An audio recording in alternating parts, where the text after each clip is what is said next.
आप सभी का स्वागत है बच्चों। आज हम जानने वाले हैं सर्वसमीकाएं के विषय में आइडेंटिटीज।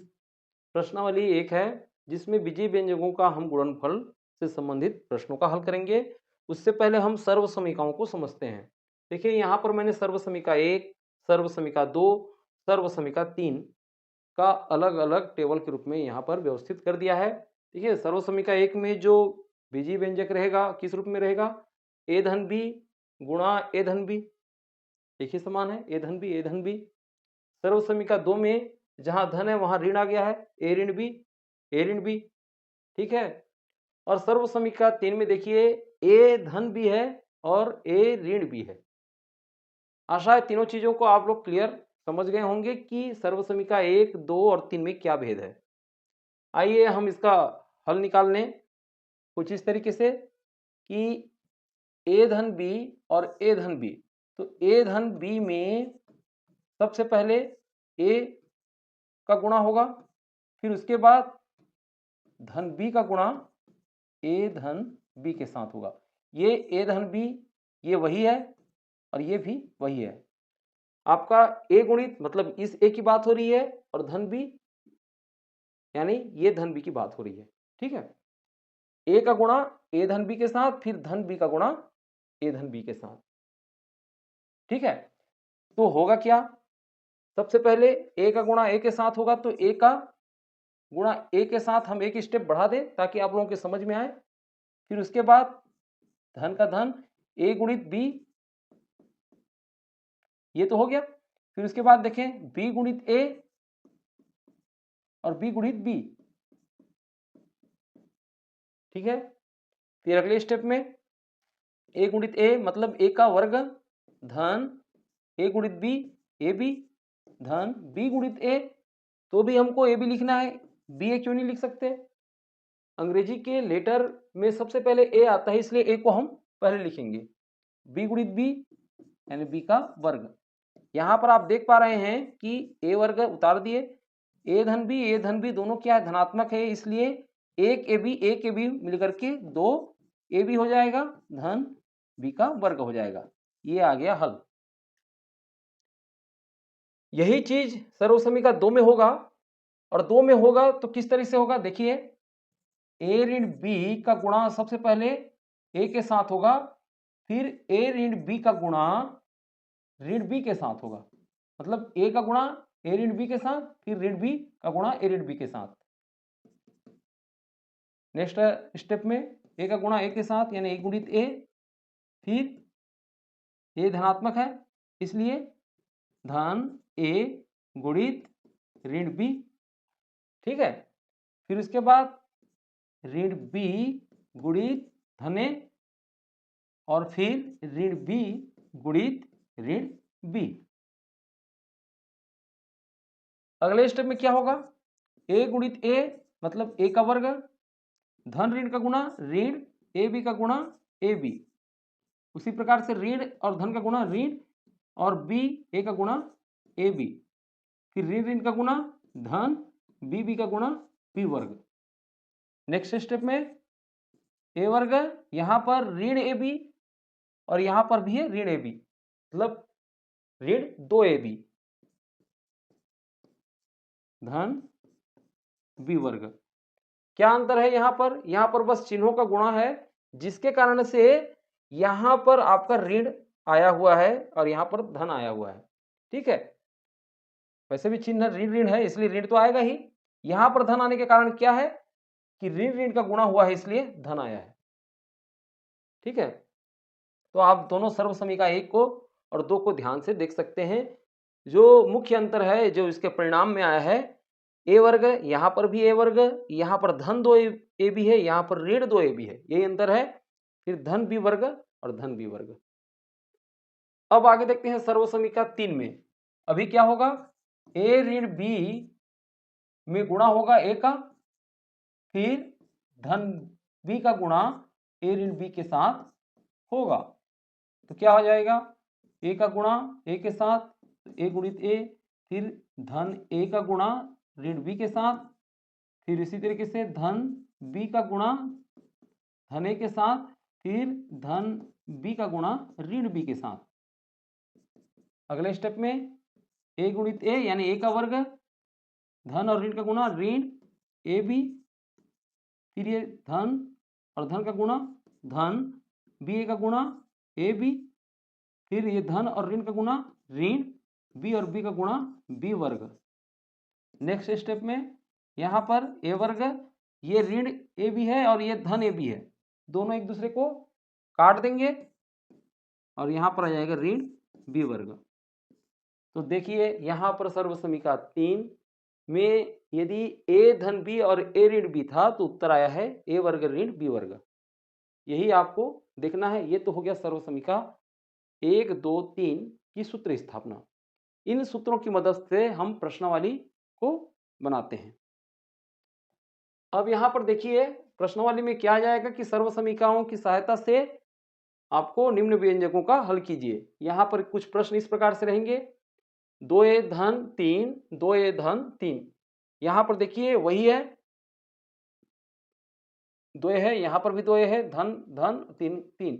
ये ठीक उसी प्रकार से है जैसे कि सर्वसमीका 1 में था। देखिए a धन b, a धन b, तो इसका उत्तर क्या आया था, a वर्ग धन 2ab धन b का वर्ग। यहाँ पर क्या अंतर है, मुख्य रूप से जो अंतर है वो क्या है कि a के जगह में यहाँ 2a आया है और b के जगह में आया है 3। ठीक है, ये तो हो गया सर्वसमीका 1 की सहायता से इसको बनाना है। फिर आगे हम देखें यहाँ पर 1 से ऋण 5, 1 से ऋण 5, यहाँ पर धन के जगह में ऋण ऋण आया है। ये ठीक उसी प्रकार से है जैसा कि a ऋण b गुणा a ऋण b, और जो इसका उत्तर आता है a वर्ग ऋण 2ab धन b का वर्ग। हम इस सूत्र में इनको जमाएंगे, करेंगे क्या, a के जगह में हम लिख देंगे x को और b के जगह में लिख देंगे 5 को। अगला जैसा कि प्रश्न है यहाँ पर देखिए 4x धन 5 और 4x ऋण 5, जब अलग अलग चिन्ह हो तब सर्वसमीका 3 लगेगा और उसका उत्तर आता है a धन b गुणा a ऋण b बराबर जैसा कि है a वर्ग ऋण b वर्ग। यहाँ पर क्या अंतर है, a के जगह में आया है आपका 4x और b के जगह में आया है 5।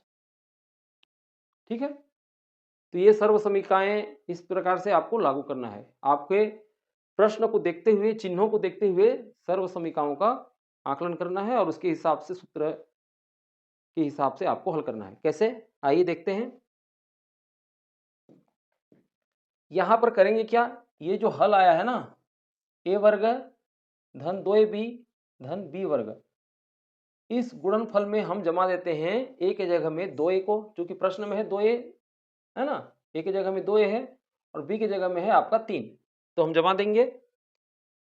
a वर्ग मतलब 2a का वर्ग धन 2, a के जगह में 2a और b के जगह में है आपका 3, तो यहां पर हम कोष्टक में लिख दें 3, और फिर धन का धन b वर्ग यानी 3 का वर्ग।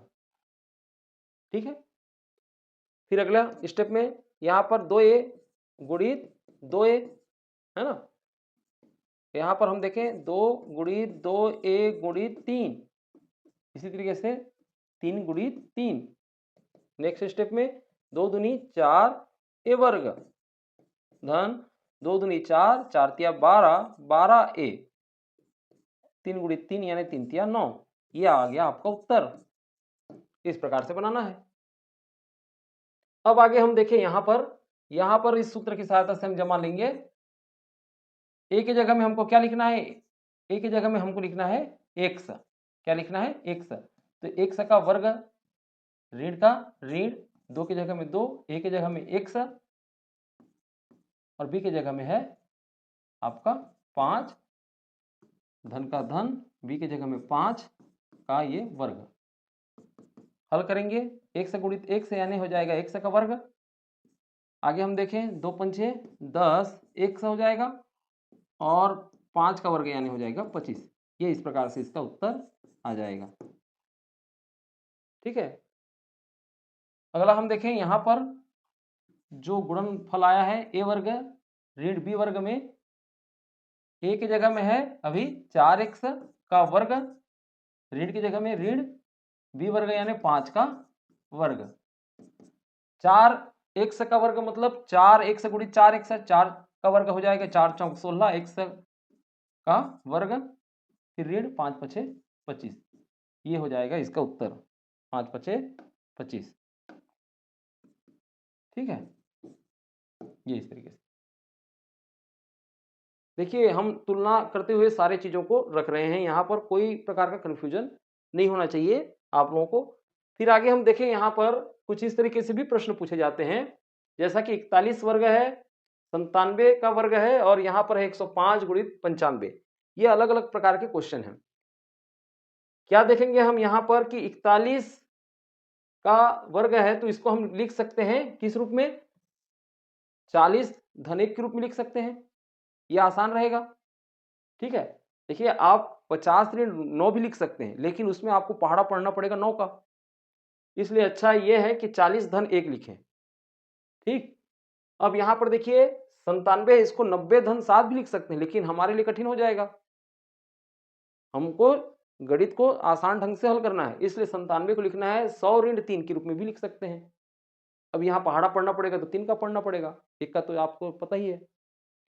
ठीक उसी प्रकार से 105 को हम 100 धन 5 के रूप में और 95 को हम क्या लिखेंगे, 100 ऋण 5 के रूप में लिखेंगे।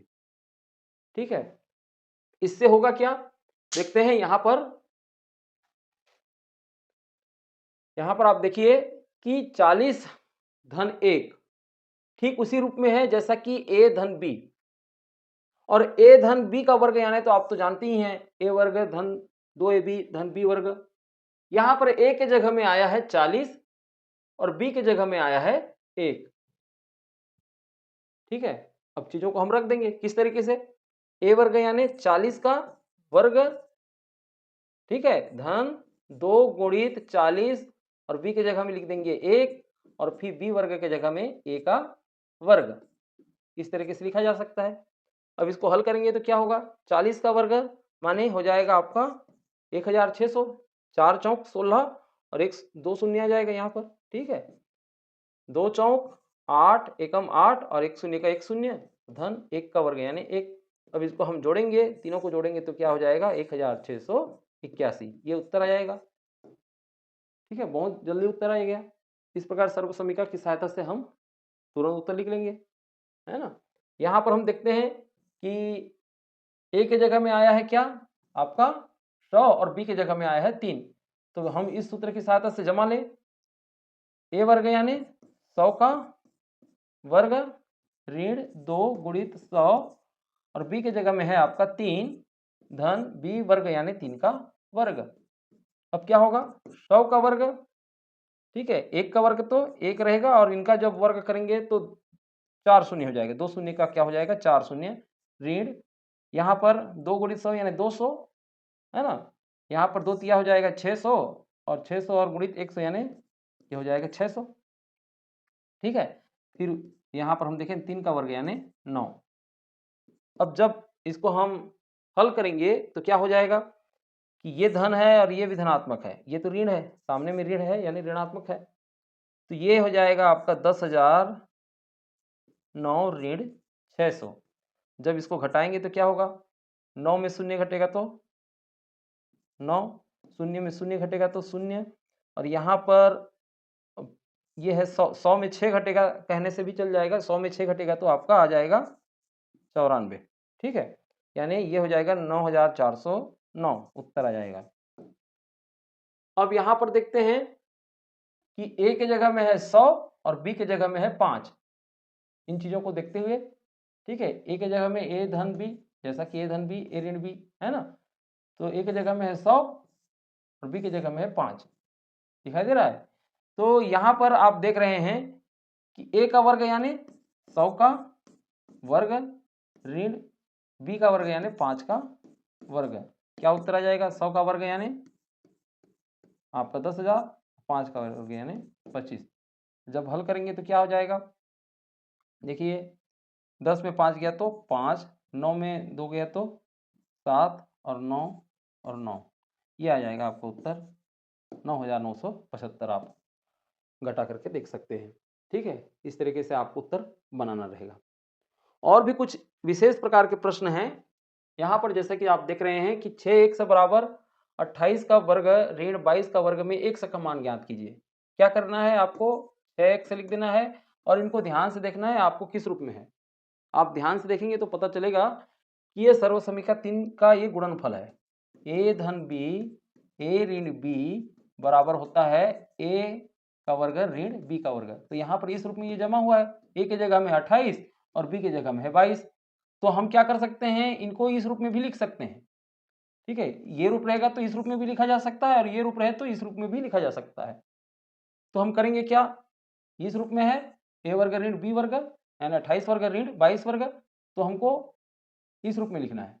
तो क्या हो जाएगा, 28 धन b की जगह में 22 लिख देंगे और a की जगह में है 28 ऋण 22, इस प्रकार से लिख देंगे और इधर 6x का 6x।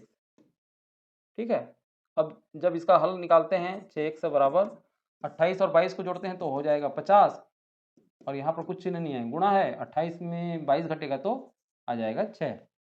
फिर अगले स्टेप में x बराबर ये जो इधर 6 गुणा है इसको हम पक्षांतर कर दें तो इधर आकर के क्या हो जाएगा, ये बटे के रूप में ये आ जाएगा 6, 6 कम 6 6 कम 6 और आ गया उत्तर 50।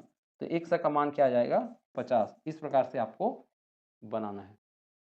यहाँ पर जो भी सर्वसमीका का उपयोग कर रहे हैं उसको आप पूरा लिख सकते हैं या नहीं तो लिख सकते हैं सर्वसमीका 3 से, तो चीजें स्पष्ट हो जाएंगी। आगे हम देखें यहाँ पर 3x ऋण 5y इस पूरे का वर्ग को हल कीजिए और हल करने के बाद जो भी उत्तर आएगा उसमें x बराबर 4 और y बराबर 2 के लिए उत्तर की जांच करना है। देखिए इसको देखते हुए आपको क्या याद आ रहा है, आपको जरूर याद आ रहा होगा a ऋण b का वर्ग बराबर a का वर्ग ऋण 2ab धन b वर्ग। ठीक है, सर्वसमीका 2। यहाँ पर a की जगह में है 3x और b की जगह में है 5y। तो हम क्या करें, जमा देते हैं, a की जगह में 3x ऋण 5y का वर्ग इस प्रकार से, और इधर के लिए 3x का वर्ग ऋण 2 गुणित 3x b की जगह में 5y धन b का वर्ग यानी 5y का ये वर्ग। ठीक है, इस प्रकार से हम इसको जमा देते हैं और हल कर लेते हैं। हल करें उससे पहले चाहे तो आप इसको एक स्टेप हल कर सकते हैं या चाहे तो यहीं से उसका मान हम लिख सकते हैं, किसका, x बराबर 4 और y बराबर 2। चलिए हल कर लेते हैं। ठीक है, हल करेंगे तो क्या होगा, 3x वर्ग यानी 3 तिया 9, 9x वर्ग हो गया। फिर यहाँ पर हम देखें तो 5 तिया 15 और 15 दूनी 30 xy और यहाँ पर 5 पछे 25 और हो जाएगा y वर्ग। ठीक है, अब चीजों को हम रख देते हैं, x के जगह में लिखेंगे 4 जैसा कि यहाँ पर लिखा हुआ है, x बराबर 4 तो 3 गुणित 4। ठीक है, ऋण 5 गुणित y के लिए क्या है 2 और इस पूरे का वर्ग। ठीक उसी तरीके से 9 गुणित x की जगह में 4 का क्या हो जाएगा, ये वर्ग हो जाएगा। ठीक है, ऋण 30 गुणित 4 और y की जगह में 2 धन 25 y की जगह में आपका 2 का वर्ग। अब इसको हल कर लें, 4 तिया 12 ऋण 5 दूनी 10 इस पूरे का वर्ग। ठीक उसी तरीके से यहाँ पर हम देखें तो 9 गुणित ये 4 का वर्ग यानी हो जाएगा 16 और 16 निया हो जाएगा 144। ठीक इसी तरीके से देखें हम 2 चौक 8, 8 तिया 24 और एक शून्य का शून्य 240 हो गया। फिर यहाँ पर 25 और 2 का वर्ग यानी हो जाएगा आपका 4, तो 25 गुणित 4 यानी हो जाएगा 100। ठीक है, यहाँ पर हम देखें तो 12 में 10 गया तो 2 का वर्ग और इधर 144 और 100 को जोड़ें क्योंकि ये धनात्मक है दोनों, तो हो जाएगा 244 ऋण 240। नेक्स्ट स्टेप में क्या हो जाएगा कि 2 का वर्ग बराबर हो जाता है 4 और 244 में 240 घटेगा भी तो आएगा उत्तर 4। तो दोनों पक्ष क्या हो गया, बराबर हो गया, लेफ्ट हैंड साइड भी बराबर राइट हैंड साइड, दोनों क्या है, बराबर है, बायां पक्ष बराबर दायां पक्ष। तो जब ऐसी स्थिति आ जाती है कि दोनों पक्ष बराबर हो तो उत्तर हमारा क्या रहता है, सही रहता है और हमने उत्तर की जांच भी कर लिया। तो इस प्रकार से आप बीजीय व्यंजक के गुणनफल का हल करेंगे। कैसा लगा आप लोगों को? ज़रूर आप हमें कमेंट करके भेजिए। यदि वीडियो पसंद आया है तो लाइक कीजिए। हम मिलते हैं नेक्स्ट गणितीय अवधारणा लेकर के।